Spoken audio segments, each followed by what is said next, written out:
শেখ হাসিনার বাসভূমি দখল করেছেন ছাত্ররা। ছাত্রদের আন্দোলনের অবশেষে জয় হয়েছে।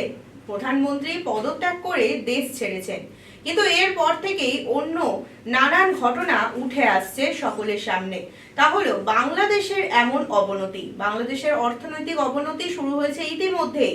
তার কারণ দেশ জুড়ে চলছে ধ্বংসলীলা। বাংলাদেশের নোবেলজয়ী অধ্যাপক ডক্টর মুহাম্মদ ইউনূসকে প্রধান উপদেষ্টা করে অন্তর্বর্তীকালীন সরকার গঠনের রূপরেখা দিয়েছে বৈষম্য বিরোধী ছাত্র আন্দোলন। ভিডিও বার্তায় সমন্বয়ক নাহিদ ইসলাম বলেন, অন্তর্বর্তীকালীন সরকার গঠনের রূপরেখা দিতে আমরা 24 ঘন্টা নেওয়ার সময় চেয়েছিলাম, কিন্তু জরুরি পরিস্থিতি বিবেচনায় এখনই রূপরেখা ঘোষণা করছি। পরে কি হতে চলেছে এই সমস্ত দিকেই তাকিয়ে রয়েছে গোটা বঙ্গবাসী।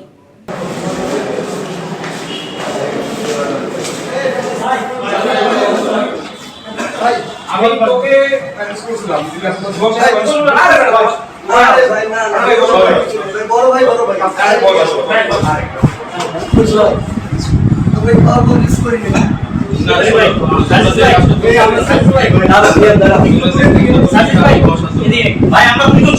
প্রিয় মুক্তিকামী ছাত্র জনতা, আমরা দেখতে পাচ্ছি যে আমাদের এই অভ্যুত্থান এবং বিপ্লবের পরেই দেশে অরাজকতা নাশকতা করছে ফ্যাসিস্ট এবং তাদের দোসররা।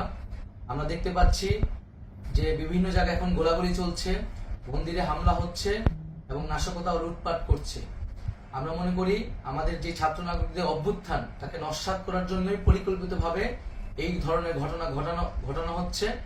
আমরা মুক্তিকামী ছাত্র জনতাকে সজাগ এবং সতর্ক থাকতে আহ্বান জানাচ্ছি এবং আমাদের যে অন্তর্বর্তীকালীন সরকার, আমরা সেই সরকারের যে প্রস্তাবনা 24 ঘন্টার সময় নিয়েছিলাম, জরুরি পরিস্থিতি মোতাবেক আমরা এখনই তার একটি রূপরেখা ঘোষণা করছি।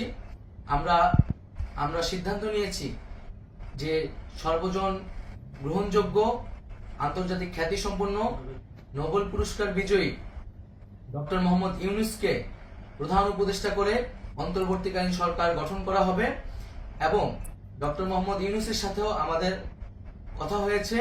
তিনি ছাত্র জনতার আহ্বানে বাংলাদেশকে রক্ষা করতে এই গুরু দায়িত্ব নিতে সম্মত হয়েছে।